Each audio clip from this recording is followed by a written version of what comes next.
네, 9월 29일 장윤선의 취재 편의점 시작하겠습니다. 이제 9월이 다 끝나갑니다. 내일이면 9월 30일이고 그리고 10월 첫 주를 시작하게 되는데요.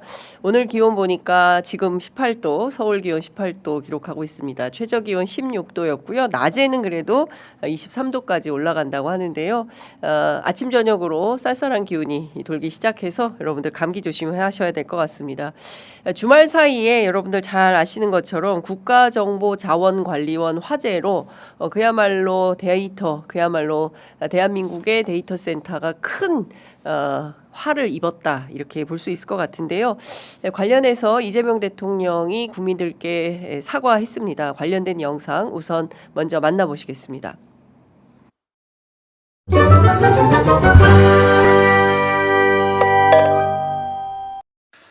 이번 화재 때문에 국민들께서 큰 불편과 불안을 겪고 있습니다. 국정의 최고 책임자로서 송구하다는 말씀을 먼저 드립니다. 특히 취약계층 지원, 여건 발급 등 중요 민생 관련 시스템 복원은 밤을 새서라도 최대한 신속하게 복구하기 바랍니다. 놀라운 사실은 지난 2023년에도 대규모 전상망 장애 사태로 큰 피해가 발생한 바가 있습니다. 그런데 이번 화재도 양상이 매우 유사하다라는 지적이 많습니다.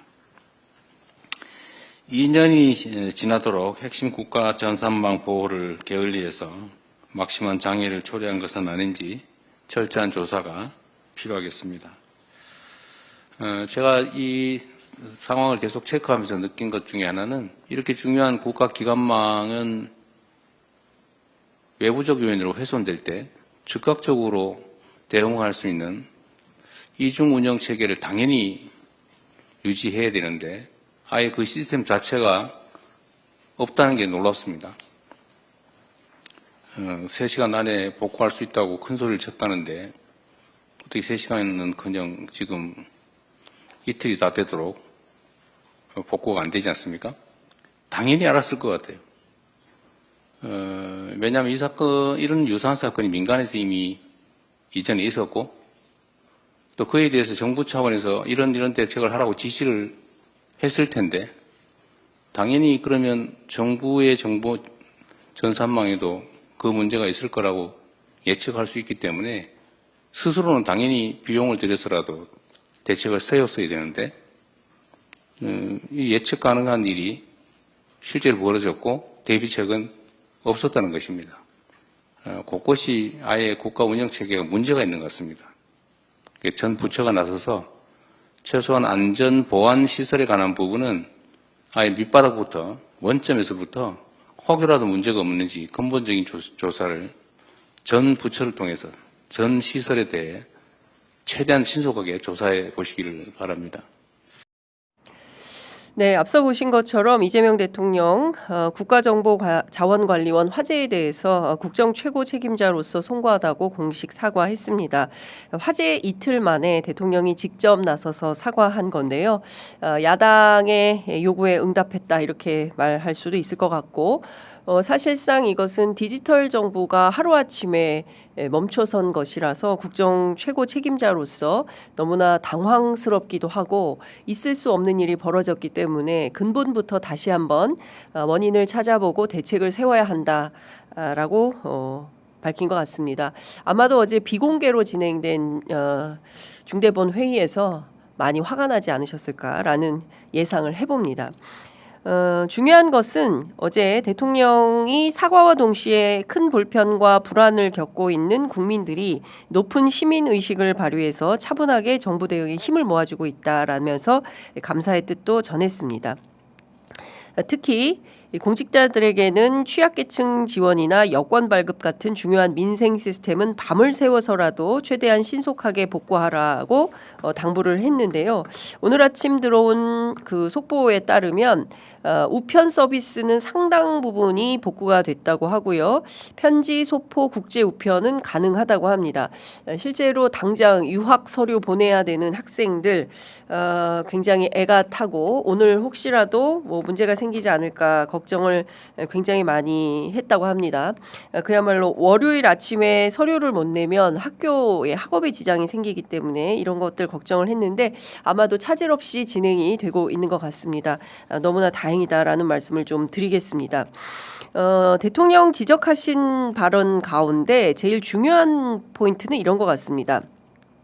2023년도에도 대규모 전산망 장애가 민간에서 있었고 큰 피해가 발생했는데 2년이 지나도록 핵심 국가 전산망 보호를 게을리해서 막심한 장애를 초래한 것이 아닌지 철저히 조사가 필요하다라고 밝혔는데요.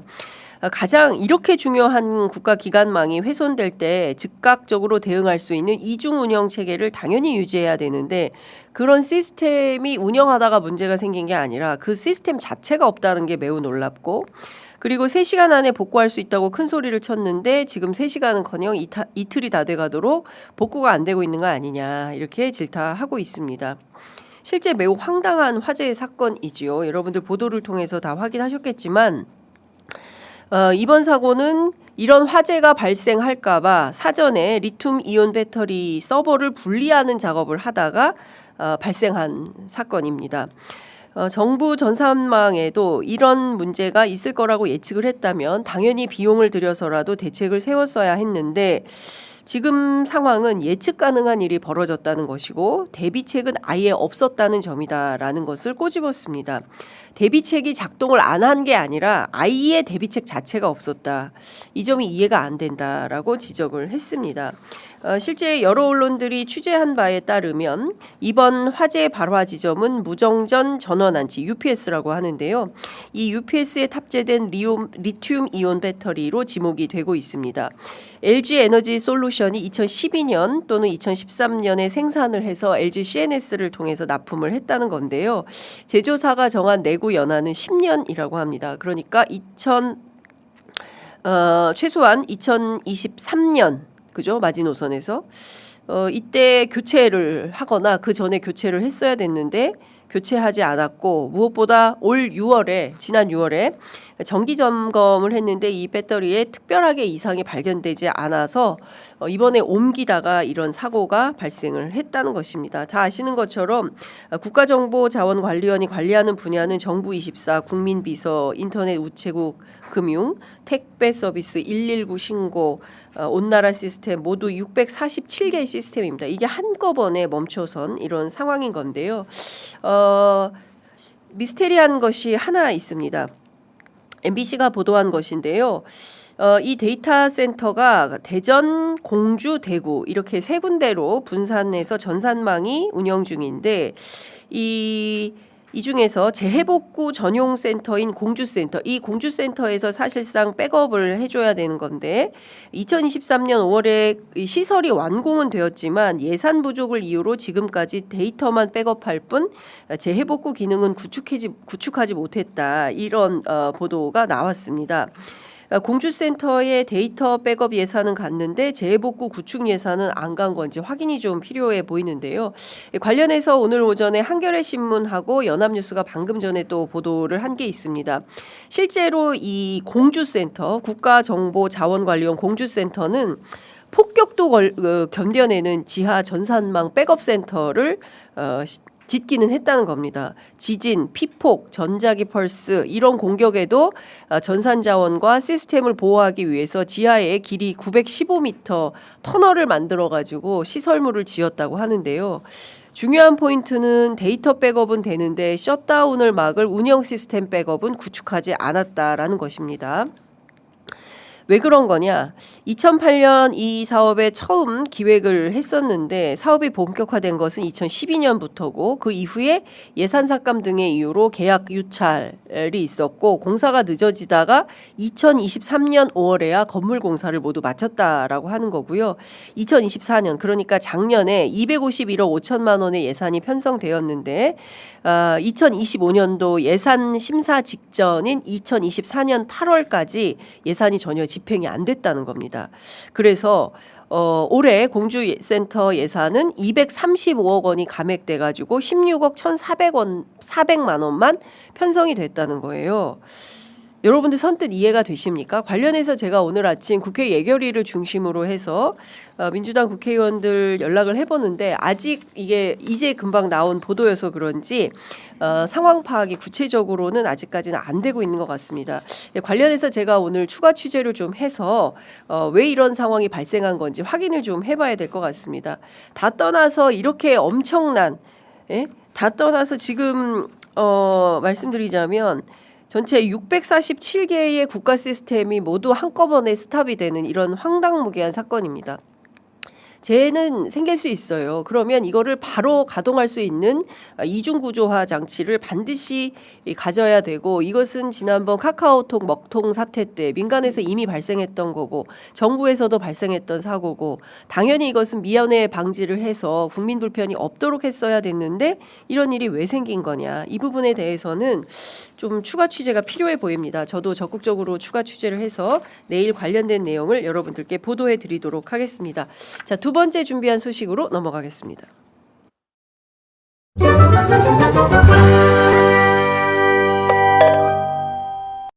특검은 이 명태균 게이트에 대한 진상을 철저히 밝혀서 국민들에게 그 전모를 소상히 해명 밝혀주시기를 다시 한번 촉구드립니다.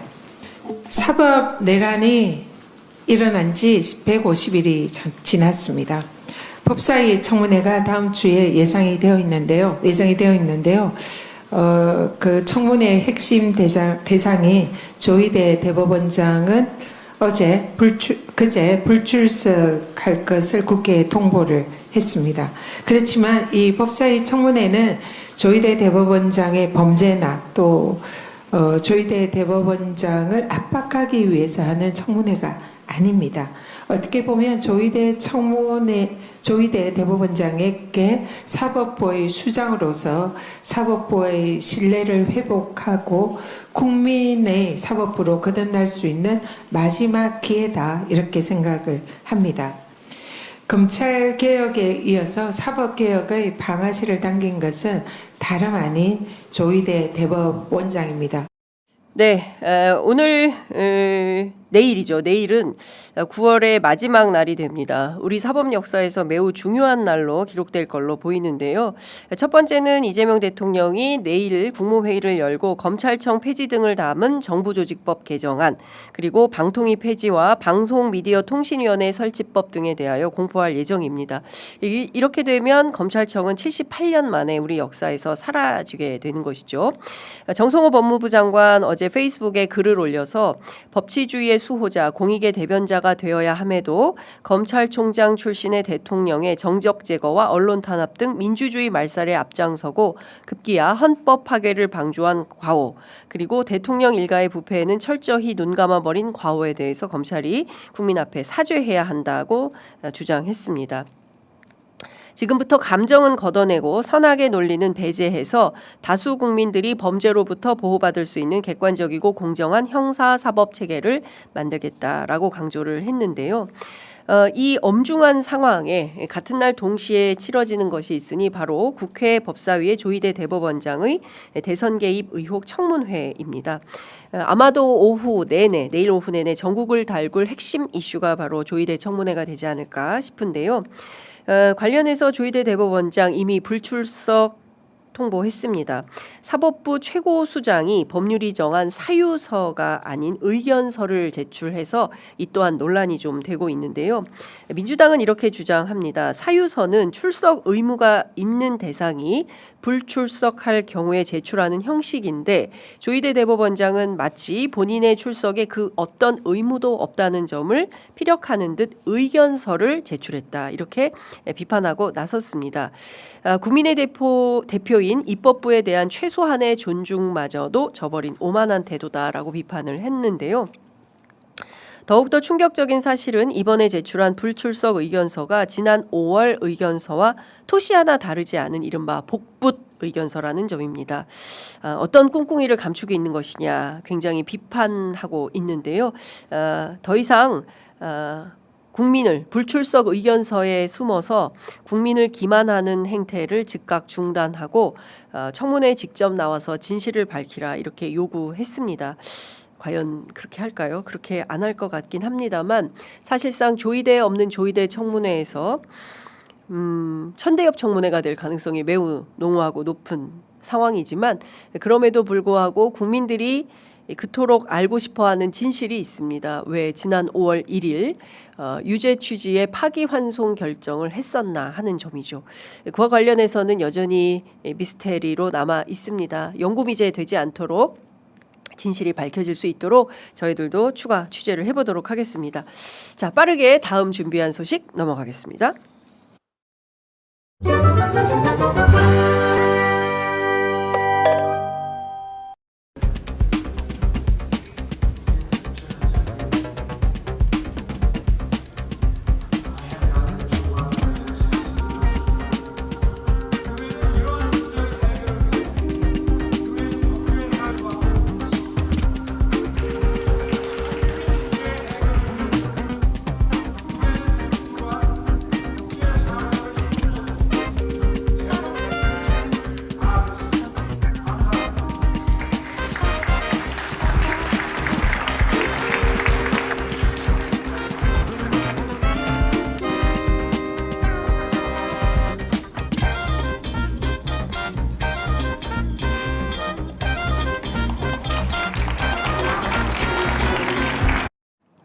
네, 중앙일보가 지난 25일자 보도에서 멜라니아 옆 비어있던 한국 자리 좋은 외교 기회였는데 아쉬워 지적도 점점점 이런 보도를 냈다가 삭제하고 정도용 보도를 했습니다. 사실관계가 부정확했음을 인정한 것인데요. 중앙일보는 유엔 총회 현장 소식을 전하면서 트럼프 대통령 연설 당시 배우자석에 앉아있던 멜라니아 여사를 클로즈업한 사진에 리퍼블릭 오브 코리아라고 쓰인 글귀를 빗대서 함께 앉았더라면 좋은 외교 기회였는데 아쉽다라고 지적을 했죠. 중앙일보 보도가 나온 직후에 국민의힘을 비롯해서 온갖 보수 언론들은 앞다퉈서 김혜경 여사가 이 좋은 외교 찬스를 활용하지 못한 이재명 정부에 대해서 비판의 날을 세웠습니다. 특히 국민의힘은 왕따 외교라고 비판을 했는데요. 손수조 국민의힘 미디어 대변인은 이런 얘기를 했습니다. 멜라니아 트럼프 여사 옆에 배정된 김혜경 여사의 자리는 끝내 비워졌고 세계 정상들의 만찬 자리에도 이 대통령은 불참했다.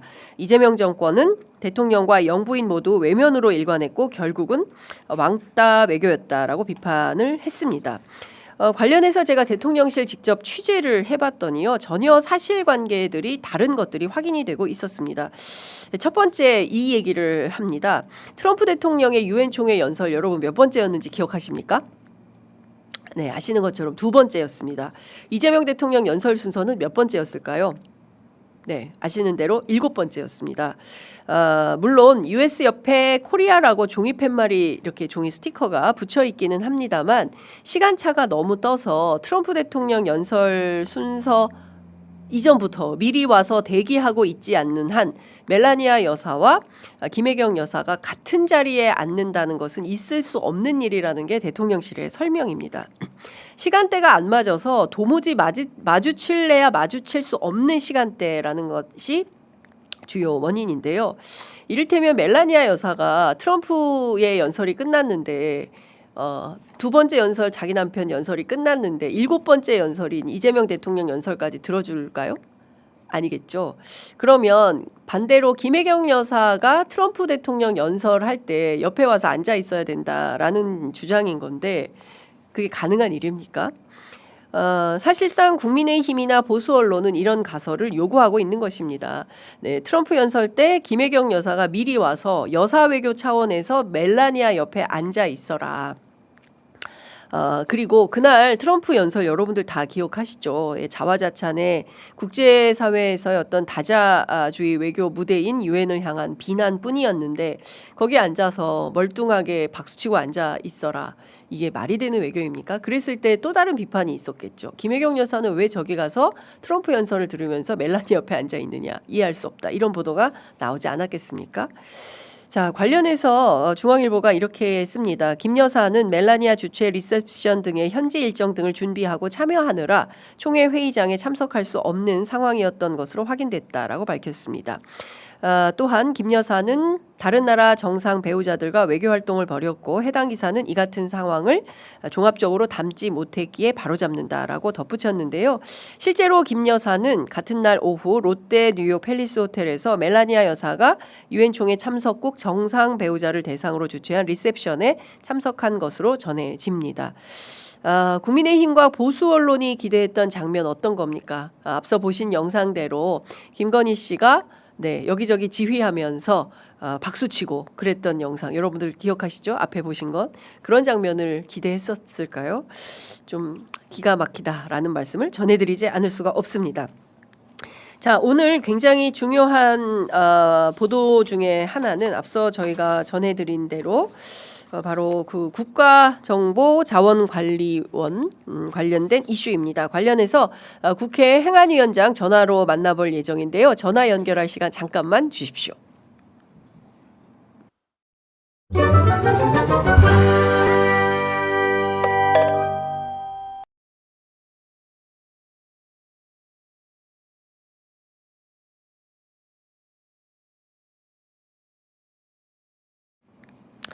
네, 지금부터 국회 행정안전위원장 만나보겠습니다. 의원님 나와 계시죠? 네, 안녕하세요. 네. 자, 지금 그 사실상 국가의 생명선과도 같은 국가정보자원관리원 화재로 지난 주말 온 나라가 그야말로 난리도 아니었습니다. 의원님께서는 직접 대전 그 화재 현장에 다녀오시기도 하셨는데요. 어제 다녀온 네네. 현장 상황 어땠습니까? 설명 부탁드립니다.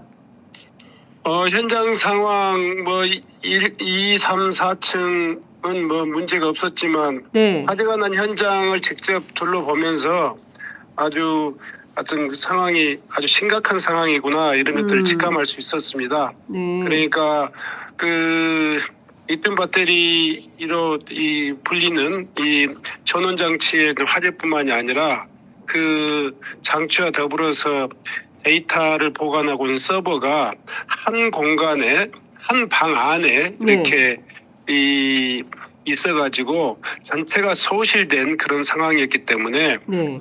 이게 단순히 지금 이렇게 리튬 배터리의 어떤 화재가 아니라 이 국가 정보망의 아주 중요한 부분이 네. 손실됐다 이런 좀 심각성을 느꼈습니다. 네.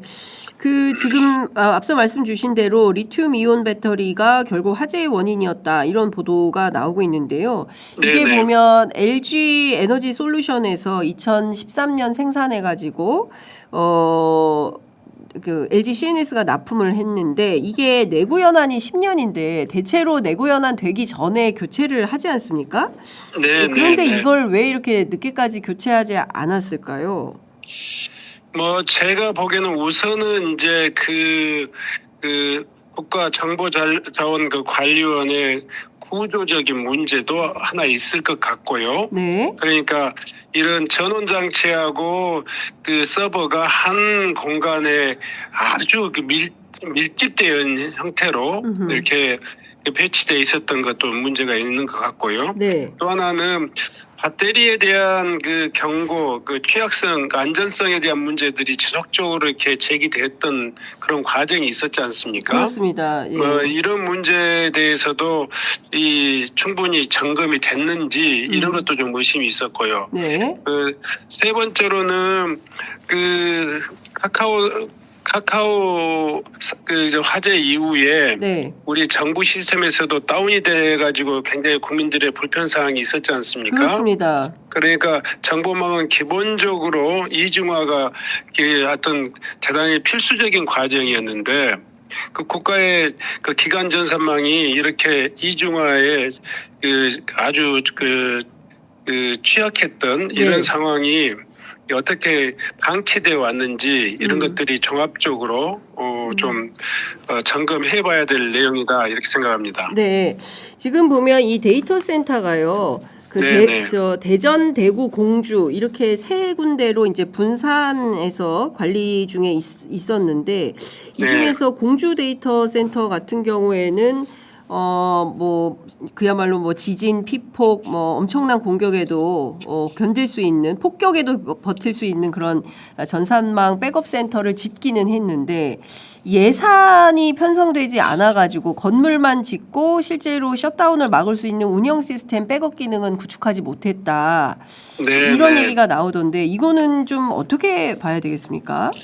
전체적으로 국가 전산망을 관리하는 데 있어서 네, 이중화가 되지 않았다는 거. 그렇습니다. 그러니까 지금 광주, 대구 그리고 이 대전 이 지금 현재 설치되어 있는 것이 네, 지난번에 누굽니까 누굽니까 강동석. 강동석 예, 국가 정보자원관리원장이 예, 뭐 이야기했던 뭐 그때 3시간이면 당시만 복구될 수 해도 있다. 예.